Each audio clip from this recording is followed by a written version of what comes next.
O que você achou? O que você esperava do filme? De tudo que eu poderia esperar vindo da rica obra do Frank Herbert, da crítica ao fundamentalismo religioso, trazendo consequências a um povo e na esfera política, e todas as nuances sobre a jornada do herói sendo subvertida, tudo isso que eu poderia esperar, eu apenas tive o que eu queria. O Baile 7 sendo tocado por Gurney fucking Halleck. E acabou.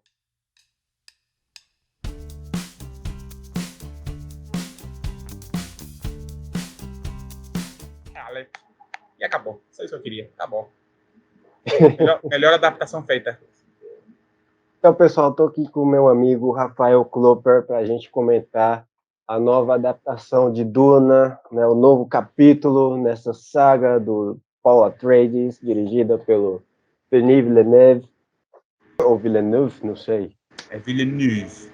Villeneuve. Ele não é francês, mas é franco-canadense, então tem que falar com a besteira. Que nós estávamos esperando há muito tempo para ver o Muad'Dib finalmente em ação. E aí, Klopp, o que você achou do filme como um filme, Klopp? Eu acho que o Villeneuve conseguiu fazer finalmente o filme que ele queria desde o início. Porque é um sentimento que eu acho que nós dois compartilhamos quanto a parte 1, é que ele estava muito jogando safe, estava restringido. Ele tinha que apresentar o universo de Duna, mas não exagerar todo o lore em cima do povo mainstream. Então, o que ele teve na parte 1, teve que restringir muita coisa, resumir muita coisa, cortar as nuances que a história tinha, que alguns personagens tinham, para nessa parte 2 ele chega e solta tudo. Ele solta o Duna que a gente estava à espera de ver num épico que é deslumbrante em escala visual, técnica, mas também é rico na sua história, que não leva por o caminho que o povo pode esperar. E é tudo que eu queria de uma adaptação de Duna sendo feita nos dias de hoje. Então, cara, como um filme, eu achei bem interessante a forma com que ele filma cenas de ação nesse. Dessa vez eu gostei bastante. Digamos que também é muito imersivo. As cenas, por exemplo, que o Paul tá em cima do verme, as cenas de emboscada, parece que ele te coloca ali no ambiente, parece que você tá ali. O pessoal, quando eu estava na sessão de cinema, muita gente, eu ouvi vários sussurros aqui atrás de mim falando: nossa, velho, não tô nem conseguindo respirar de tão Uau! intenso que estava. Sério, velho. O Villeneuve conseguiu essa proeza. E eu Não, não senti muito no primeiro filme, mas ele melhorou bastante aqui. No primeiro filme eu tinha assistido e pensado assim, foi só isso, cara? Mas agora, finalmente, eu me impressionei. não só ele se aprimorou como diretor, eu acho, nesse meio tempo, ele aprendeu algumas coisas, se permitiu experimentar mais. Ele bota uma câmera na mão, a câmera seguindo os personagens durante a ação, ele corta mais para ângulos interessantes, não fica só naquele plano em aberto e com cortes secos que ele fazia no primeiro filme. Eu achava a coreografia meio paradona, acinzentada, não filmava ela direito. Tinha aquela cena do corredor lá com o Duncan defendendo o Paul, você via um Fremen lutando no canto da tela, fazendo acrobacias, piruetas espetaculares, mas você mal via direito aquilo. Aqui não, você vê cada detalhe da ação. É o cara deslizando pela areia, é eles passando por debaixo daqueles tratores de especiaria, é o helicóptero sendo jogando metralhadora em cima deles, jogando não, atirando, fazendo uma bazuca e o cara voa pro outro lado, uma coisa que eu pensei que eu só veria num filme da Marvel ou no Schwarzenegger, eu vi aqui.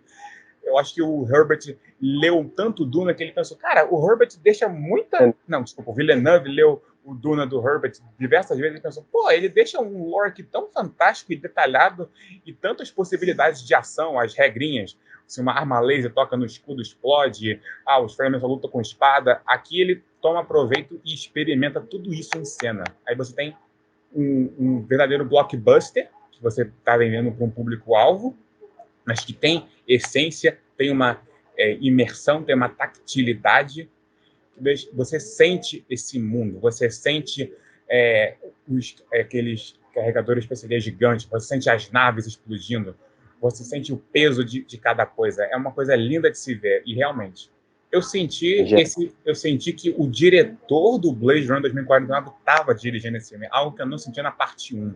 Aqui é a mesma coisa, ele deixa o ritmo vagaroso e as piruetas sensoriais dele, de cortar para sonho, e volta para uma visão, e volta para o presente, fluir muito mais naturalmente do que na parte 1, que era muito jogado. E aqui não, ele deixa cada momento respirar, não corta para diversos núcleos diferentes, nem um Senhor dos Anéis convencional faria, um Star Wars. Ele divide bem os atos e você se permite viver com o Paul junto com os Fremen, aprender toda aquela cultura, a passo, a um nível não só de construção de world building, mas também emocional, porque você tem muito tempo dedicado a ele fazendo amizade com o Stilgar, o romance com a Shani, e depois corta para as consequências de toda a ação que ele começa a fazer com eles e reagindo lá com os Harkonnen e o Império, e flui muito bem. Eu acho que só quebra um pouco no terceiro ato, que fica mais apressado, algumas coisas que ele tem que juntar todas as peças ali no cume que está chegando, mas até ali é um filme quase flawless. Então, Clopes, em questão de adaptação, por onde começamos? Então, a gente começar com os Harkonnen, que são, digamos que, as criaturas mais peculiares desta adaptação. Bom, eles queriam, na verdade, o Villeneuve quis fazer a antítese completa dos Atreides, o que é uma coisa que o Herbert estava fazendo também. Eles eram os vilõezãos que eram escritos para serem odiados. E aqui eles são, no primeiro filme e aqui também, são elevados à 10ª potência. São carecas, albinos, violentos, sádicos, e continua a mesma coisa. O Rabban tem mais cenas, mas ele só fica gritando. Mas o que é basicamente o que o personagem dele é feito para fazer, ele é a mão de ferro que é tentando esmagar os Fremen. Isso. Como é que o Barão fala? Squeeze, Rabban, squeeze hard, squeeze hard. Como ele fala no livro e também no filme. O Barão tá a mesma coisa, mas aquele silencioso, metódico, o Stellan Skarsgård todo nojento.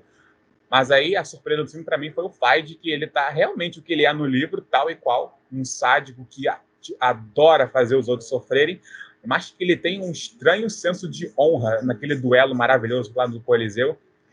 Eles tentam ferir o rival que ele tá lutando, ele não! Até desliga o escudo, eu fiquei... Esse é um cara, é um filho da mãe, mas é um filho da mãe com honra. Bom, eles adicionam isso daí que você falou, só que no que você falou antes do Squeeze Hard, acho que o livro e o filme, apesar de isso ser uma coisa da parte 1, mas agora que você trouxe eu tenho que falar, eles têm conotações diferentes, né? Sim. O Barão é meio diferente aqui na versão do Villeneuve. Do livro ele fala isso, mas fala assim: você não mate todos, você faça eles sofrerem, tá? E nesse aqui o que ele fala? Mate todos. Squeeze hard, mate todos. Então tem essa diferença aí. Eu acho que ele traz de volta a lógica que estava no livro, que era instaurar um caos completo de guerra em Arrakis para depois chegar ao Salvador, que é o Feyd. Essa lógica é trazida de volta, só que ele deposita isso na parte do Imperium, tá vendo, vindo da Irulan e das Bene Gesserit ali tramando por debaixo dos bastidores. Eu acho até interessante também. Tem tanta coisa interessante para a gente falar do Feyd. Você falou desse negócio da honra dele, da cena do duelo, que também é bem legal no livro, mas tem essa adição. Mas é o seguinte, o que eu achei mais legal foi a cena dele com a Margot Fenring. Por quê? Sim. Porque ali você deixa claro o negócio já que não tem Conde Fenring, vamos fazer com Feyd. Ele deixou claro que existem semi-Kwisatz Haderach, porque o Feyd fala, eu já tive antes, foi num sonho, que as Bene Gesserit já diziam que o Feyd tinha esse potencial, elas queriam que ele fosse o pai do Kwisatz Haderach, de fato. E não acontece, a Jessica teve filho, mas eu achei legal que resgataram esse conceito, mesmo mudando a forma com que ele é apresentado no livro. É o seguinte, para resumir a questão de adaptação, ele fez um negócio diferente do que está nos livros, mas você ainda consegue enxergar a essência do Frank Herbert, as ideias do Frank Herbert Sim. sendo apresentadas aqui. Algumas coisas que são expandidas ou adicionadas fazem sentido no universo. Por exemplo, a Irulan pergunta no momento para Helen Monrayan lá: foi você que influenciou o Imperador a contratar os Harkonnen para destruir os Atreides? Aí a Helen Monrayan fala: sim. No livro, isso nunca é explícito, é implícito, mas faz sentido ela fazer isso, porque se elas não conseguem controlar os audaciosos Atreides, eles têm que sair da equação. Que nem Game of Thrones já ensinou. Você entra no jogo da Guerra dos Tronos para vencer. E outra coisa que eu queria falar é sobre como ele trouxe Gide Primal, Gide Primo, a vida nesse novo filme. Que é o seguinte, ele resgatou as artworks, né, as concept arts, as artes conceituais, que o H.R. Giger, o cara que criou o visual do Alien, né, o Oitavo Passageiro, no filme do Jodorowsky, que ele tinha criado um necrotério para esse planeta. E aqui o Guide Prime do Villeneuve é quase parecido com as artes que a gente... Não, é muito... Em espírito é muito H.R. Giger, tem aquela conceptualização meio biomecânica, parece que é uma afronta contra a natureza natural das coisas, é uma coisa meio sexual e nefasta, como se estivesse te violando os sensos a cada cena. Aquela cena do corredor que ele tem com a Ferrin, você fica desconfortável naquilo. No cinema todo mundo estava assim, sentindo quase a nojeira daquele lugar. E também no Coliseu tem aquela cena linda em preto e branco, que é o sol negro que está sobre eles. E foi feito com um preto e branco natural, né? Ele usou uma câmera de raio-x, com iluminação raio-x, digo, o que deixa o efeito preto e branco não é fabricado PowerPoint, não sei como é que se fala, na pós-produção. É feito em câmera e ficou um negócio lindo de se ver. O Greg Fraser é um gênio. Sim, não é filtro, são técnicas ali de fotografia que foi muito... O resultado ficou muito bom, né? De forma geral. Tem o CGI e tal, mas o CGI dá um complemento bom. Todo o CGI do filme, tanto na parte 1 quanto nesse, é muito táctil. Você consegue sentir as coisas, você consegue sentir o verme gigante, você consegue sentir o cenário. E pelo Villeneuve conseguir fazer tudo isso ter uma escala de muito, como é que fala, realista ou grounded, você consegue sentir o peso das coisas, a escala enorme que o universo tem. E também tem a questão da Lady Ferrin. Voltando agora para a Lady Ferrin, essa cena conseguiu resumir muito bem o trabalho das Bene Gesserit. É botar chifre no marido, seduzir os caras, controlar a linhagem materna e usar o poder delas contra o sexo frágil. E também a Lea Seydoux aparece pouco, né? Só nessa cena, basicamente, mas ela usa a voz de forma bem diferente, é bem sedutora, é muito na minúcia, não é aquele grito. Então, se você não quer ser corneado, você não se envolva com a Bene Gesserit, que é isso que vai acontecer. Ou pode acontecer o que acontece com o Fad, se envolve sem saber, porque elas estão te controlando 24 horas por dia, o que é algo muito sombrio e sinistro. Inclusive, essa é a primeira vez voice accurate, né? A forma fiel da voz, não é aquela voz de bruxa, mas meio que a Margot Ferrin parece que está usando a voz ali no Faz para seduzir ele. Que no livro é descrita a voz como alterações sutis. Alterações sutis da vocabilidade, do som, para... É isso. Como eu entendo que as habilidades das Bene Gesserit funcionam. É tipo as habilidades que a gente tem na vida real, como funciona a psicologia e tal. Cada pessoa também tem um gatilho ali para você, um jeitinho de você chegar na pessoa. E as Bene Gesserit, com as habilidades de observação exacerbadas que elas têm... É o poder de acender o gatilho nos outros, é isso que elas são.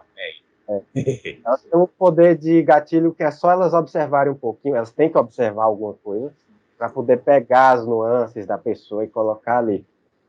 Por enquanto, em todas as adaptações que a gente teve, eles quiseram colocar a voz de bruxa para dizer que elas estão fazendo alguma coisa, que não é difícil você perceber. Só que eu não sei se eu estou certo nessa parte da Lady Perry, mas é uma teoria. Não, mas é realmente o que eu senti também. E expandiram um pouquinho o personagem dela no quesito de que ela guarda um segredo que talvez explorem no próximo filme. Mas eu sei que eles trazem isso de outro livro que não é do Herbert, é do Brian Herbert. Eu fiquei, interessante. Mas a gente fala isso em outro vídeo. Ainda nas Bene Gesserit, só para falar mais um pouco da Irulan, que tá todo mundo falando que ela estava pouco no filme. E, gente, ela faz o que ela faz o que ela faz no livro. Ali no cantinho dela, fazendo um podcastzinho, registro histórico de tudo. E você até vê ela sendo expandida um pouco, participando das tramóias ali, que ela está influenciando tanto o pai dela, mas ao mesmo tempo trabalhando com as Bene Gesserit, a tia Moraine lá dela. E não acho um personagem desperdiçado assim. A Ellen Moraine, da Charlotte Rampling, continua perfeita. Até queria ter visto mais dela. Ela é quase idêntica ao livro. No livro ela é menos cruel e fria do que ela é no filme, mas faz sentido ela ser assim. O que não faz sentido é a Jéssica psicopata que a gente tem aqui. Você gostaria de falar um pouco sobre isso? A Jéssica, peraí, primeiro eu vou falar um pouquinho da Irulan e da Morrian. Morrian, a impressão que eu tinha dela no livro é que ela era uma véia rabugenta. Exatamente, ela é. E ela também é, só que não é daquelas mais estridentes, que era a impressão que eu tive naquele primeiro capítulo dela. Ela é mais comedida, né, do que mostrado no livro e tal. A Irulan, eu acho que foi um retrato até muito fiel, cara. Sim. Primeiro livro, ela entende bastante de política, a Morrian deixa isso bem claro. Tanto é que o Paul coloca ela para ser a escriba dele. Sim. Depois. Já apresentou bem. Ela vai ter mais o que fazer no próximo filme. Gente, calma. Os Pilguetes aí, vocês vão ter muito mais Florence Pugh no próximo. Relaxa. Muito mais Florence Pugh, porque no livro ela só aparece no final. Ela é bem importante. Tem as epígrafes, ela aparece através das epígrafes dos capítulos. Inclusive, ela é responsável por trazer pra gente a personalidade do Imperador, que está mais nas epígrafes. O Imperador é um personagem que aparece ainda menos. A gente conhece o Imperador através da Irulan, do que ela descreve dele. E no filme o Imperador tá bem mais do que ele tá no livro também, pessoal. Por mais que a gente queira ver mais Christopher Walken, ele tá até expandido ali. Eu não te gostei da personalidade dele, não. Ele tá fazendo o tipo de... O que eu encaro ele é um poder ancestral de linhagem. Que estava governando a galáxia e a linhagem por muito tanto tempo, o que causa um impacto maior quando você vê no final o Paul tomando poder, usurpando o poder dele, porque ele tira aquele símbolo de poder que estava dominante até então. Então, ele está fazendo um papel... Então, eram 10 mil anos de dinastia Corrino. Ele estava confiante que os planos de planos que nós temos nesse filme, em Duna em geral, os planos de plano vão dar certo, só que o negócio é que Duna é meio que uma tragédia grega. Nada que é planejado em Duna sai exatamente como os personagens estavam planejando. Em todos os livros isso, você pode pegar todos os personagens, inclusive o Paul, inclusive o pessoal que vem depois, não sei se eu posso falar o nome deles agora. E por enquanto a gente vai focar mais na adaptação nova. Enfim, mas aqui já se vê isso. O imperador queria destruir os Atreides porque achava eles fracos, eles usavam o coração, não se pode reinar com o coração, coisa e tal. Mas enfim, aí ele saiu tiro pela culatra. Não, foi exatamente isso que eu também senti. Agora, Jéssica psicopata. Bom, Jéssica é uma personagem que, desde o primeiro filme, eu falei que ela estava muito mudada. É a personagem mais mudada nessa adaptação do Villeneuve. Ele quis focar no lado da Jéssica mais preocupada com o filho, mais emotiva, né? Não é exatamente preocupada é a palavra. Ela é muito mais emotiva com as coisas que acontecem. Uma mãe chorona. Mãe chorona. Porque no livro é diferente, né? Ela tem aquela cena de se você tocar no meu filho, você vai se ver comigo. Aqui não tem essas coisas da Jéssica mais bravona, da Jéssica guerreira. E Tufi Hawat, você está suspeitando de mim, você está tentando colocar coisas na cabeça do meu Duque, coisas assim. Enfim, a gente não teve a Jéssica do livro, mas teve outra coisa que também é interessante. É isso. Eu acho que eles deram... Eu não desgostei totalmente do que fizeram, porque eu achei a mudança da Jéssica, nesse pelo menos, um pouco mais lógica, porque no início, você vê que ela ainda é a Jéssica receosa, de participar de toda essa questão da profecia, que nem no primeiro filme. Ela apenas participa depois que o Stilgar fala: se você não encontrar um papel aqui, você vai ser água para a gente tomar. Que é outra forma de dizer: você vai ser morta. E quando ela aceita ser a madre reverenda e toma a fonte da água da vida, e que o Villeneuve mostra isso em detalhes muito bonitos até, que eu não estava à espera que ele fosse mostrar, ela muda totalmente e vira a Bene Gesserit que ela nasceu para ser, e condena a própria filha a um fardo que ela vai carregar para frente. E toda essa questão da Jéssica mais antecedendo a abominação, que é um termo que vamos explorar mais tarde em Duna, e muito do comportamento da Jéssica nesse é mesmo que um espelho antecedendo isso. Vamos então emendar com a Alia. A Alia está no filme, não está exatamente como ela está no livro, mas é um negócio interessante. Ela está um feto meio 2001, Odisseia no Espaço. O que eu gostei bastante da forma que mostram ela, o Paul falando com ela: minha irmã, não era melhor você voltar para as estrelas? E digamos assim que ela conversa com a Jéssica dentro do ventre. Isso é uma adição nova do Villeneuve. Ficou interessante, mas ao mesmo tempo a gente pede um pouco da autonomia da Jéssica, a gente pede um pouco, porque ela faz as próprias decisões. A Jéssica, da forma que ela é colocada no livro, a ruína dela é que ela tem autonomia, é que ela quis abraçar a autonomia dela. Ela quis ter um filho pro Duque, e as Bene Gesserit ficaram doidas. Ai, meu Deus, como é assim? Você teve filho? Meu Deus do céu.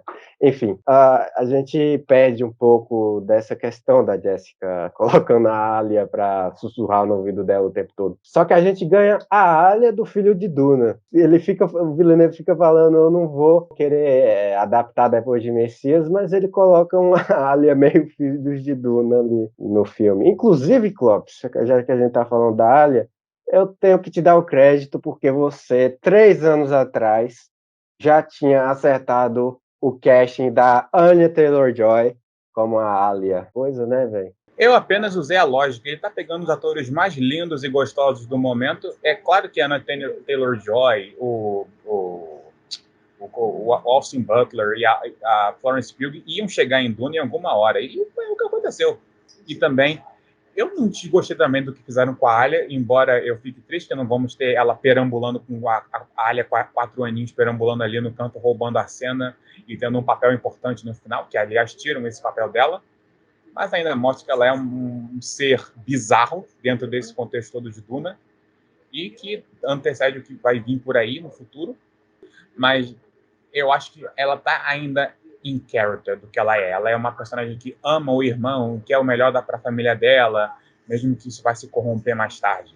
E isso já está vindo do próprio destino da mãe, porque eu acho que essa mudança que o Villeneuve faz na Jéssica é para dar, ele quer dar segundas intenções para todo mundo em Duna. Ele quer dar para segundas intenções para a Jéssica, quer dar segundas intenções para as Bene Gesserit, quer dar segundas intenções até para o Gurney Halleck, que ele está fazendo tudo e por lealdade aos Atreides aqui no filme, tá. Até o ponto que ele possa completar sua vingança contra aqueles que mataram sua família, que é o Rabban, por exemplo. Então, aquele todo jogo político que a gente tem no livro, ele vem para esse filme na forma de um joga-peteca um para o outro de segundas intenções, mas são dramatizadas. Eu achei até isso bem escrito e interessante no filme. Essa briga do Rabban com o Gurney diretamente é outra coisa que prevíamos e aconteceu por um segundo, mas aconteceu. Mas aconteceu. É o seguinte, eu tinha duas teorias do que poderia acontecer. Poderia ser com Stilgar, porque no livro ele é o personagem que dá essa notícia, e também o Gurney, porque o Gurney tem uma rixa pessoal com o Rabban, que matou a família dele. Sim. E tal. Então foi bem satisfatório.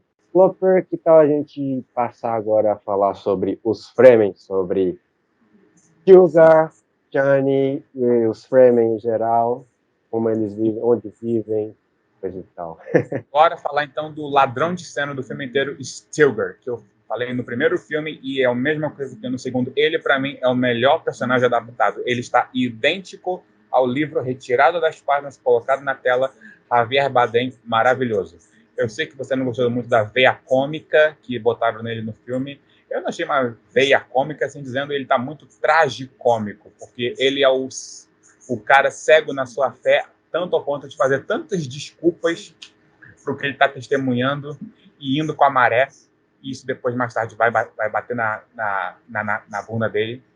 Mas o que eu vejo em cena é o Stilgar sendo aquele caloroso, o guerreiro nato, que é uma fé inquebrável, e o Javier Bardem roubou a cena. É isso.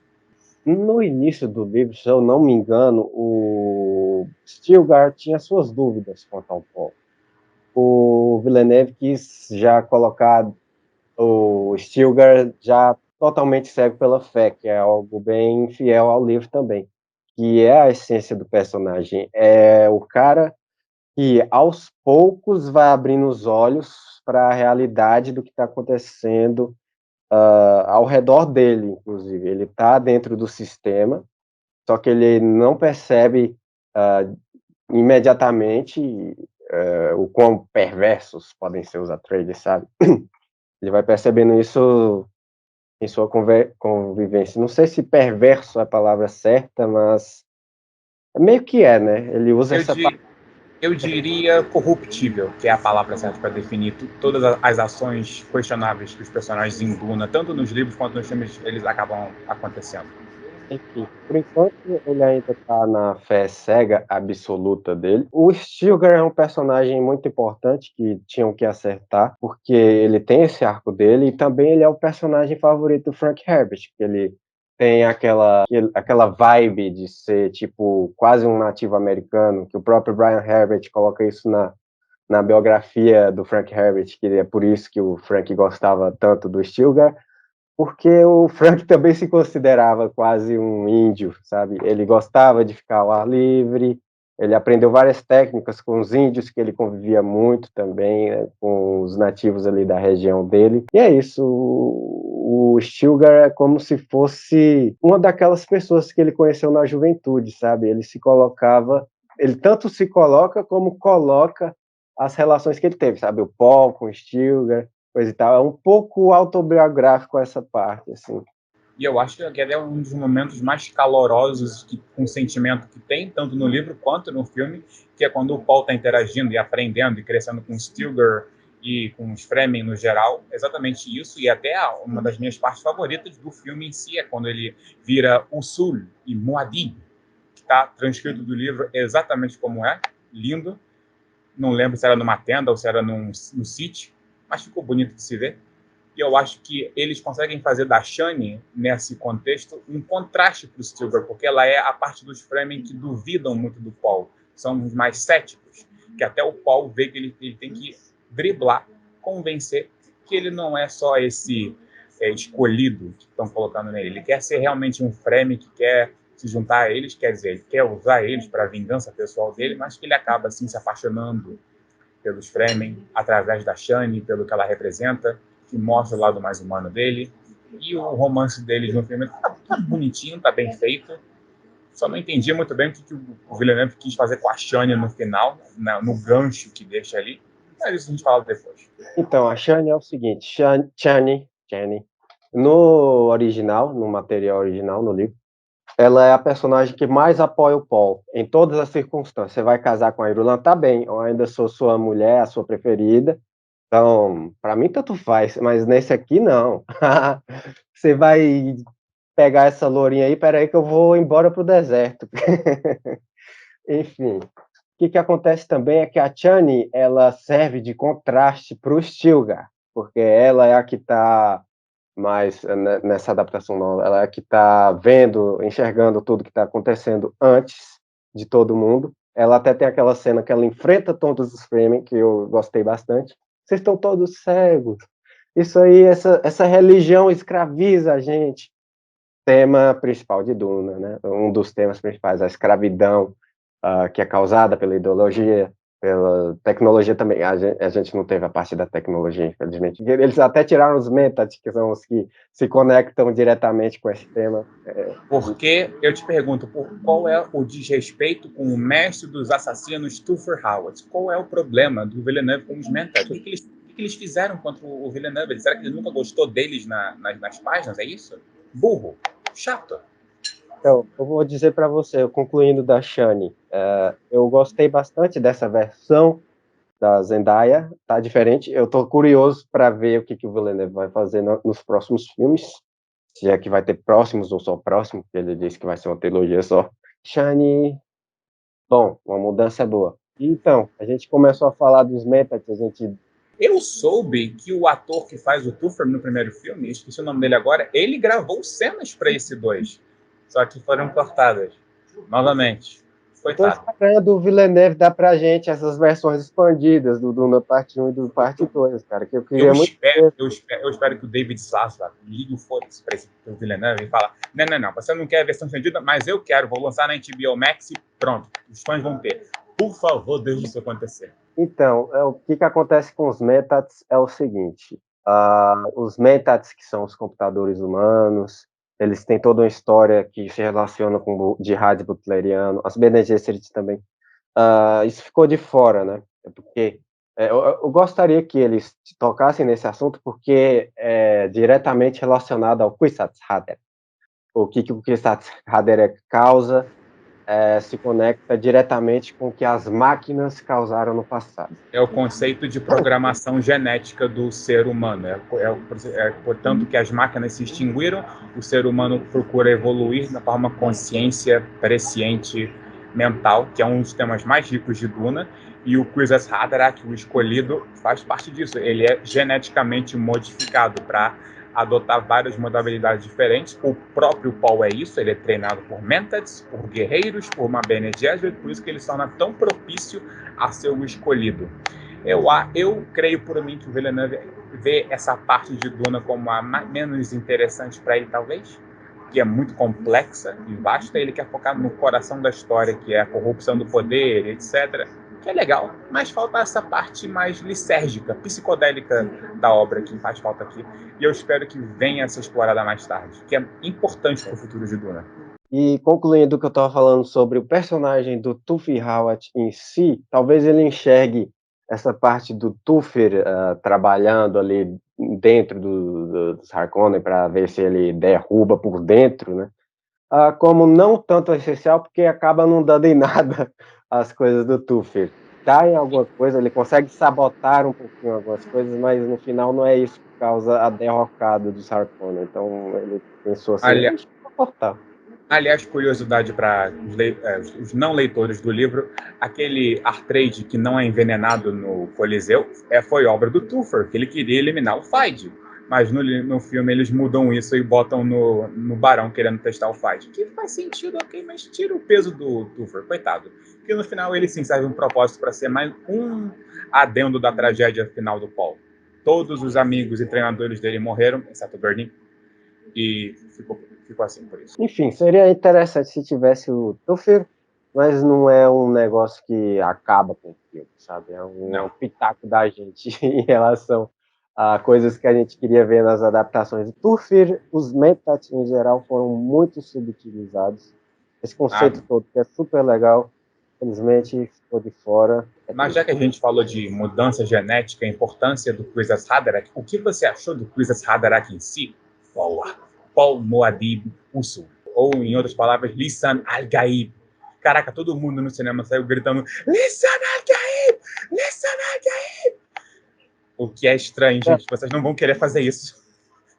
É o seguinte, vocês não querem gritar Lisan Al-Gaib, porque a questão toda, o ponto todo de Duna é que fanatismo em relação a personalidades é um negócio que quebra tudo, tá?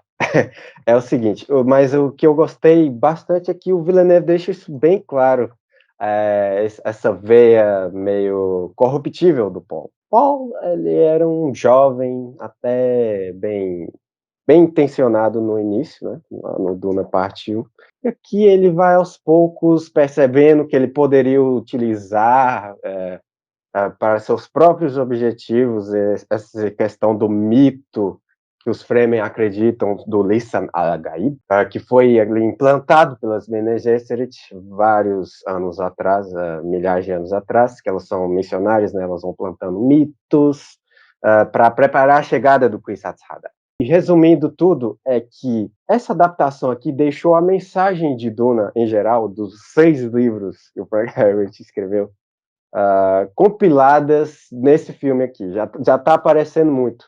O que confundia as pessoas que só liam o livro ou assistiam só as adaptações anteriores. Tipo a do Lynch, o Paul era o Messias mesmo. Ele fazia chover, ele abria a terra só com sua voz, ele tinha poderes estranhos que só um escolhido teria mesmo. Maravilhoso. Não importa se o filme é ruim, é maravilhoso. É tudo engraçado. O Lynch, eu adoro o Kyle MacLachlan. Sim. Um dos meus atores favoritos, um dos meus diretores favoritos, mas tem esse problema aí no filme dele. Só separar o livro do filme. Você consegue curtir um com o outro. Eu quero trazer o Lynch aqui porque eu quero trazer essa dicotomia de como Paul era entendido antes e como Paul vai ficar entendido agora. Porque é o seguinte, eu gosto bastante de falar de Duna justamente porque Duna é uma série mal compreendida. Pessoal, muitos ainda acreditam que é White Savior. Eu estava olhando aqui um monte de crítica do Rotten Tomatoes, o pessoal ainda está dizendo que é uma história de White Savior, cara. Como é que é? Quem fala isso só tira o filme do Lynch como referência ou não entendeu nada da história do Herbert. Realmente, não entenderam nada. Porque o que Duna é totalmente o anti-White Savior, por assim dizer. Porque ele quer mostrar o peso de mitos e papéis heróicos e como essas idealizações podem ser muito corruptíveis. E é esse papel que assume o Paul e isso faz ele sofrer mais tarde. Então, é o seguinte, eles dizem aqui nas críticas, algumas críticas disseram que o Villeneuve estava se esforçando para tirar esse estigma de White Savior, né, do salvador branco que chega para salvar as pessoas, as minorias, coisa e tal. Ele tenta tirar o estigma disso aí do Paul. Só que é o seguinte, se você está fazendo uma adaptação fiel de Duna, você não precisa tirar estigma nenhum, porque não existe esse estigma, entendeu? E isso está desde uma das primeiras frases do Duna parte 1, que é: os Harkonnen foram embora agora. E agora, quem serão nossos próximos opressores? Que a Chani fala ali, logo no início do filme. Porque é isso, em Duna, os opressores só vão se alternando. Enfim. O que me lembra de uma frase que o Barão fala lá no primeiro filme, que ele fala: quando um presente não é um presente. E eu acho que a frase que encaixa nessa parte 2 e Duna no geral é: quando uma vitória não é uma vitória.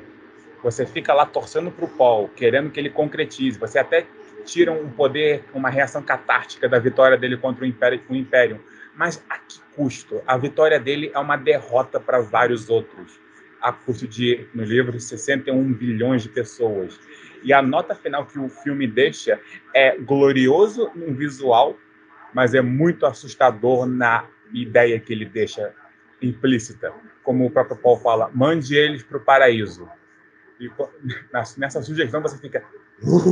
Eu acabei de fazer um vídeo de Alamut, né? Eu lembrei muito de Alamut. Pensei, nos leve para o paraíso. Enfim, eu recomendei vocês assistirem meu vídeo de recomendação. Acho que eu não dou muito spoiler lá, não. Enfim. O Timothée Chalamet está ótimo como esse papel. Ele vai do garoto, o piazinho de apartamento, noob, góticozinho, emo, para um garoto que você sente empatia e do meio para o final, quando ele acontece a tomada da fonte d'água da vida, ele vira uma entidade. E o Timóteo, que eu não esperava, conseguiu convencer isso muito bem. E ele ficou assustador. A questão da água da vida também é que a forma como ele toma é diferente, né? As coisas, não, assim, as coisas que levam a ele a tomar, né? Aqui é o ataque ao Sith. Sim, eles mudam a ordem de eventos para impulsionar algo que o Paul leva o Paul a inspirar a tomar a fonte da água da vida.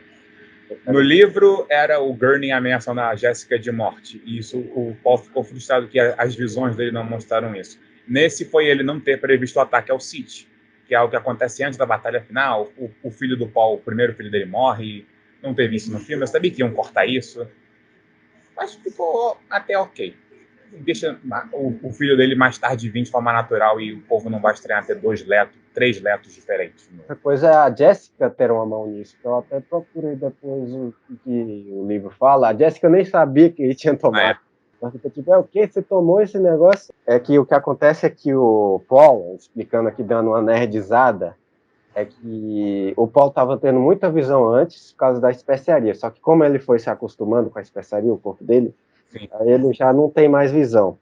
Para ele despertar completamente, ele teria que transformar a água da vida também, assim como a Reverenda Madre, né? Despertando os poderes do Kwisatz Haderach, que o Kwisatz Haderach também é explicado lá no primeiro capítulo do livro de Duna, como a Reverenda Madre do sexo masculino. Então é isso, para ele se tornar... Porque só o Kwisatz Haderach poderia olhar além onde os Bene Gesserit não olhavam, o lugar proibido nesse mundo subconsciente mental, que é atingir as memórias antigas, memórias ancestrais do indivíduo. É isso que o Kwisatz Haderach faria. Ele conseguiria olhar o passado, o presente e o futuro. É por isso que ele é Deu passado para guiar o futuro. Tá essa frase lá também. Pra quem assiste Game of Thrones aí, o Bran era tipo o Kwisatz Haderach de Game of Thrones. Enfim. O George Martin roubou muita coisa de Duna, hein? Putz, meu Deus. Cara, aí depois a gente faz um vídeo de Game of Thrones. Porque, nossa, muita coisa. Ficou faltando só a gente falar do Feyd, parece o Freeza, versão humanoide, só que sem cauda, mas o Austin Butler tá ótimo no filme. Muita gente tava falando aqui que o Feyd parece o Freeza. Acho que foi o Chris Stuckman, né? Sim, youtuber crítico de cinema, que eu gosto de assistir bastante. E pior que parece mesmo, o visual, a personalidade, mesma coisa. E muita gente também falou que o Paul tá parecendo o Eren Yeager do Attack on Titan, só que na verdade é o Eren que parece o Paul, então vocês estão com as suas referências invertidas, né? Eu acho que como estão fazendo muita adaptação de anime hoje, acho que o pessoal vai tirar notas de Duna e para colocar no casting e nas descrições de personagem nas futuras adaptações aí de Attack of Titans, no próximo Dragon Ball. Vamos ver como é que vai acontecer. Austin Butler para Freeza. Outra previsão aí. Não vai acontecer, mas seria legal. Num live action que presta, né? Porque agora que você falou do live action de Dragon Ball, me deu um negócio no coração aqui, um desgosto. Pra caramba. Eu tô lembrando de coisas aqui que eu não queria me lembrar. O filme lá de 2006? É tão tranquilo. Eu lembro que eu fui no cinema. Enfim. Pessoal, a gente terminou nessa nota negativa aqui, mas é o seguinte, pessoal, se inscrevam caso não tenham feito isso ainda, deixem like caso tenham gostado do vídeo, e se vocês quiserem alguma coisa, se vocês quiserem saber o que nós prevemos o que vai acontecer no Duna 3, terá um vídeo sobre isso mais tarde. Muito spoiler de Messias de Duna. Então, se preparem. E dessa vez vai pegar fogo, porque as previsões vão acontecer de verdade. É isso aí, pessoal. Valeu. Até a próxima. E tchau.